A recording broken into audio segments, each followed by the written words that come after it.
Know the top stories of the day. Understand the issues that matter. This is Manila Bulletin News on Web. Your quick rundown of top news in the country and around the world. Manila Bulletin, celebrating 120 years of timely stories and timeless truths. Be fully informed. Hi, I'm Barbie Atienza. This is MB Now, and here are your news on web. Senator Emmanuel Manny Pacquiao accepted President Rodrigo Roa Duterte's dare and declared the Department of Health as one of the government agencies that reeks of corruption in the current administration. Pacquiao on Tuesday, June 29, disclosed in a statement after absorbing Duterte's tirade and threat to campaign against him in the 2022 national elections if he fails to name corrupt agencies. The Philippines boxing icon turned politician said the president himself publicly admitted the growing corruption under his watch during a speech last October 27, 2020. Pacquiao specifically mentioned the DOH, an agency that is now at the forefront of the government's fight against COVID-19 pandemic. Though Pacquiao has yet to announce his political plans for the upcoming May 2022 polls, his name has been floated as a possible presidential contender in next year's presidential elections. Two colleagues in the Senate, Senate President Vicente Sotto III and Senator Panfilo Lacson, have said he is interested to run for the post in the coming elections. A palace official, however, said Duterte is reportedly grooming his daughter, Davao City Mayor Sara Duterte Carpio, to succeed him as president while he is considering running for vice president. Both Pacquiao and Duterte are stalwarts of the Partido ng Demokratikong Pilipino Laban or PDP Laban as party president and chairman respectively. The Department of Health said it is ready for any investigation with regards to alleged corruption within the agency. In a statement on Tuesday night, June 29, the DOH said it has always been transparent and cooperative to auditing efforts within the government. Health Secretary Francisco Duque-led DOH said that they are disheartened by these baseless accusations from government officials and they will submit themselves to inquiries from legislators as part of the checks and balances in the government. Duque reiterated that he has always been a champion of good governance and DOH has always been transparent with regard to the agency's fund utilization. The DOH also expressed readiness to show the necessary documents on where the loans for vaccines have gone. The agency also said that it has to rationally use its fund to continuously implement the universal health care law as well as to ensure unhampered delivery of health services while responding to the COVID-19 pandemic to provide better health outcomes for Filipinos. The pandemic is not over yet as a nation. We have only one goal, and that is to knock out COVID-19, the health chief said. Pope Francis has expressed sadness over the death of former President Benigno Aquino III. In a telegram addressed to President Duterte, the pontiff also conveyed his heartfelt condolences to the people of the Philippines over Aquino's passing. His full message, as posted by CBCP News, is as follows. Saddened to learn of the death of former President Benigno Simeon C. Aquino III, I extend my heartfelt condolences to the people of the Philippines. Recalling the late President's service to the nation, I commend his soul into the hands of the all-merciful God. Upon his family and all who mourn his passing, I invoke abundant consolation and peace in the Lord. The Pope visited the country in 2015 during the term of Aquino. Aquino died on June 24 due to renal failure secondary to diabetes. Here is a roundup of news in and around Metro Manila. Let's watch these reports. Two alleged fixers will be sued by the local government of Pasig City for selling vaccination slots to residents, according to Mayor Vico. The local chief said Tuesday that one of two individuals they identified was a profiler in one of the city's vaccination teams. Soto believes that there are more fixers in the city who are extorting money from individuals who want to be inoculated against COVID-19. The mayor said they are looking for evidence and witnesses against the other vaccination fixers in Pasig City. The vaccine recipient in the viral video had asked the local government unit of Makati City not to give the volunteer nurse severe punishment for not being able to administer the COVID-19 vaccine, according to Mayor Abigail Abi Binay. The mayor said that the nurse and the vaccine recipient in the viral Butch vaccination video have already talked, and the nurse had apologized to her. Binay said she feels sorry for the volunteer nurse who was just waiting for her deployment overseas. Although the volunteer nurse just started her duty at the vaccination site, Binay said that she underwent training. On June 29, the mayor appealed for the understanding of the public, saying that what happened was unintentional and assured that it will never happen again. The Hospital ng Maynila now has a technology that can help patients who are physically challenged or have neurological disorder in their recovery. In partnership with RoboCare Solution Incorporated, the local government of Manila rented 6 units of the hybrid assistive limb, the world's first wearable cyborg-type robot. The launch of the robotic rehabilitation technology in the Hospital ng Maynila is part of the city government's robotic rehab program, which is inaugurated on June 29. Manila Mayor Francisco Moreno Dumagoso attended the inauguration. HAL will be offered for free for patients of Hospital ng Maynila. And now let's take a look at the latest news in other parts of the country, and here are the details. A total of 60,222 frontline healthcare workers in the Ilocos region have been fully inoculated against coronavirus disease as of June 29, according to the Department of Health. The DOH Center for Health Development in Region 1 said some 84,591 frontline healthcare workers have received their first dose of COVID-19 vaccine. Meanwhile, around 110,176 senior citizens in the region have been immunized with the first dose, and 17,333 have been fully vaccinated under the A2 category. Under the A3 category, or persons with comorbidity, some 44,551 have been vaccinated with the first dose and 1,691 have received their second dose. A student who has been making portraits using leaves during the lockdown has created a leaf art to pay tribute to the late former President Benigno Simeon Noynoy Aquino III. Ryan Rio Legatub Managaysay, a 22-year-old student of Samar State University from Tarangan, Samar, used a medical fern called salikupkup leaves, also known as basket fern in English, to create the leaf art for Pinoy with his parents, former President Corazon Aquino and the late Senator Benigno Simeon Aquino Jr.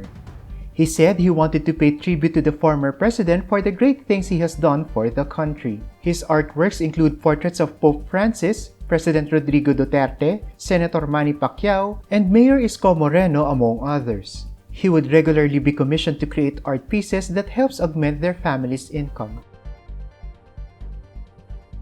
The local government of Davao will collect a bicycle registration fee of 25 pesos, renewable after 3 years from bicycle owners once the City Council of Davao approves the proposed amendments of the 2010 Bicycle Ordinance. The Davao City Government Council agreed to the imposition of minimal registration fee during committee hearings and also for review and harmonization with the Comprehensive Transportation and Traffic Code of the city. In June 2020, Mayor Sara Duterte ordered the temporary suspension of bicycle registration and collections of fees due to the conflicting provisions in the existing bicycle ordinance and the traffic code of the city. Here now are the updates from around the world. Let's watch these reports. Phase 1 of 2 clinical trials of Coronavac COVID-19 vaccine in over 500 children and adolescents suggests 2 doses of vaccine are safe and generate a strong antibody response, according to a study published Monday in the Lancet Infectious Disease Journal. Chinese researchers conducted randomized double-blind controlled phase 1 of 2 clinical trial of the Coronavac COVID-19 vaccine developed by the Chinese pharmaceutical company Sinovac Biotech in more than 500 healthy children and adolescents aged 3 to 17 in China. The results show that more than 96% of children and adolescents who received 2 doses of the vaccine in trial have developed antibodies against the novel coronavirus. New Zealand will resume the quarantine-free travel bubble with some Australian states from Sunday after Wellington relaxes COVID-19 restrictions on Tuesday night. The capital will move back down to Alert Level 1 from midnight on Tuesday due to zero community transmission found after COVID-19 alert move up to Level 2 about a week ago, according to Director General of Health Ashley Bloomfield. The raising of alert level on Wednesday was due to a Sydney tourist who visited Wellington between June 18 and 21 and tested positive for a more infectious Delta variant of COVID-19 upon returning to Australia. Under Alert Level 2, any mass gathering are prohibited and limited to 100 people. Facial masks are mandatory on public transport. Canada was bracing Monday for its highest ever temperature as countries west and swathes of the United States baked in an unprecedented heat wave, forcing schools and COVID-19 vaccination clinics to close and the postponement of an Olympic athletics qualifying event. Temperatures have soared well above seasonal averages from the U.S. state of Oregon and Canada's Arctic territories, with forecasters warning of worse to come. But a bear and her 2 cubs pay a visit to a swimming pool of a resident in Coquitlam, British Columbia, as a quick remedy in getting rid of the heat wave that is going on in Canada. And now for the latest in showbiz, let's watch this. Korean actress Son Ye-Jin, who starred in the hit series Crash Landing on You, has been cast in a new drama. It was announced that Son Ye-Jin has agreed to star in the drama entitled 39, her comeback work on Korean TV channel JTBC 3 years after Something in the Rain in 2018. 39 is a 12-episode mini-series about romance that deals with deep stories of friendship, love, and life of 3 friends who are turning 40.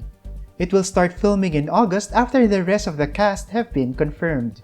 Son Ye-jin's popularity further rose when she starred in Crash Landing on You, which became the 3rd highest-rated drama on Korean cable TV. And here are the latest from Manila Bulletin Sports section. Let's check this out. Gilas Pilipinas coach Tab Baldwin said the team elected to keep Dwight Ramos in the 12-man roster with the expectation that he would recover in time for the FIBA Olympic qualifying tournament in Belgrade, Serbia. Baldwin has ruled out the chances of Ramos to suit up for the 2 Group A matches against host Serbia and the Dominican Republic after suffering a groin injury during Gilas' second win over South Korea in the FIBA Asia Cup qualifiers in Pampanga. Ramos' injury left many to wonder why the Gilas coaching staff opted not to replace him, but Baldwin said there was a belief that Ramos' injury will heal up before the Olympic qualifying tournament. The Gilas Pilipinas will square off with Serbia on July 2, Friday at 2:15 a.m. Manila time.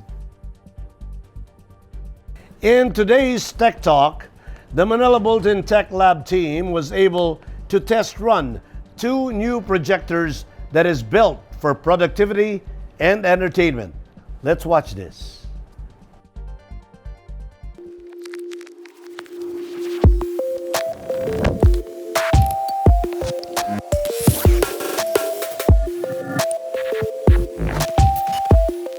When you talk about projectors, you picture that box with light that has to be placed somewhere in the middle or if not in the end of the room for it to be able to project images well.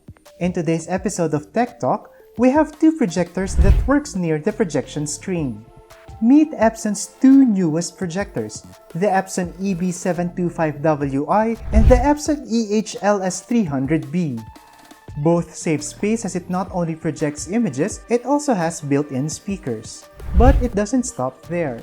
The Epson EB725WI is actually built for productivity.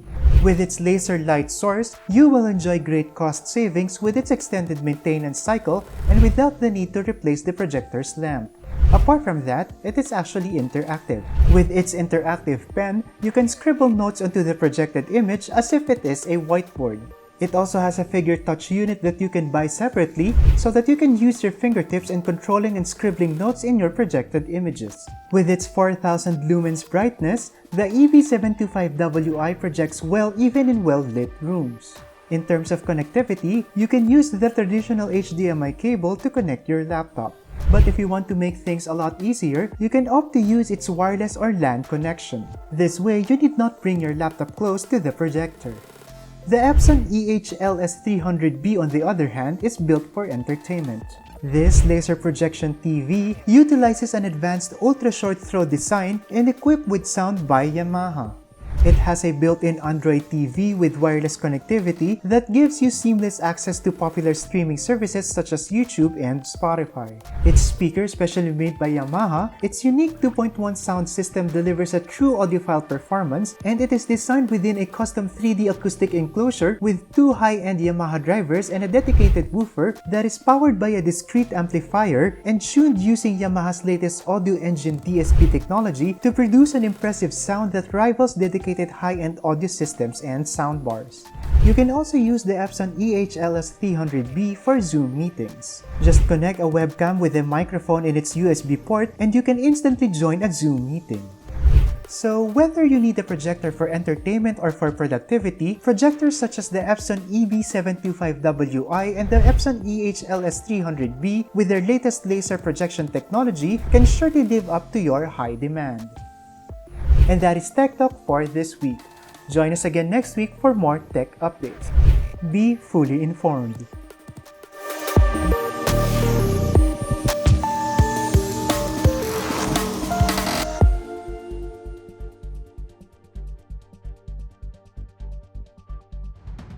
Very interesting indeed. Projectors fit for productivity and entertainment. And those are the news on web today, June 30, 2021. For more news and details, get your copy of Manila Bulletin newspaper tomorrow, or you can log on to www.mb.com.ph. Or you may also subscribe to our newsletter through the link on this video's caption to have the day's latest news delivered to your inbox. I am Barbie Atienza for Manila Bulletin. Join us again tomorrow. This has been MB Now. Be fully informed.